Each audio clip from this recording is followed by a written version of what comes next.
আপনি অনেকে দেখবেন যে সরকারি চাকরিতে প্রক্সি দিতে গিয়ে অনেকে ধরা খাচ্ছে। কি ভাবছেন পে স্কেলের কারণে প্রক্সি দেওয়া শুরু হয়েছে? না ভাই, এই প্রক্সি আগেও ছিল, এখনও হচ্ছে। হতে পারে এখন কিছুটা কঠোর হয়েছে, সে কারণে যারা প্রক্সি দিতে যাচ্ছে তারা ধরা খাচ্ছে। কিন্তু একটা খবর দেখে আমার কাছে খারাপ লাগলো। এই কিছুদিন আগে এক ব্যক্তি সরকারি কর্মকমিশনে চাকরি পেয়েছে মুদ্রাখড়িকে, সে এই প্রক্সিতে গিয়ে ধরা খেয়েছে। ভাবতে পারেন এই বাজারে একটা সরকারি চাকরি কতটা গুরুত্বপূর্ণ, আর এই ব্যক্তি এই লোভের কারণে তার চাকরির হারালো। আর সবচেয়ে অবাক করার কথা হচ্ছে যে এই প্রক্সি তো চলমান, এটা তো একবার থামানো যাচ্ছে না।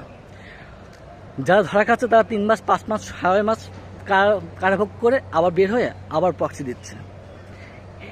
তাদের থামানোর কোনো সিস্টেমই নেই। একটা সিস্টেমে এটা থামানো যায়, সেটা হচ্ছে যারা প্রক্সি দিতে গিয়ে ধরা খাবে তাদেরকে চাকরি পরীক্ষা থেকে একেবারে ব্যান করে দেওয়াতে উত্তম। তাহলে আর কেউ প্রক্সি দেওয়ার জন্য সাহস পাবে না। আর যদি এই সিস্টেম না করেন তাহলে এই প্রক্সি চলতেই থাকবে।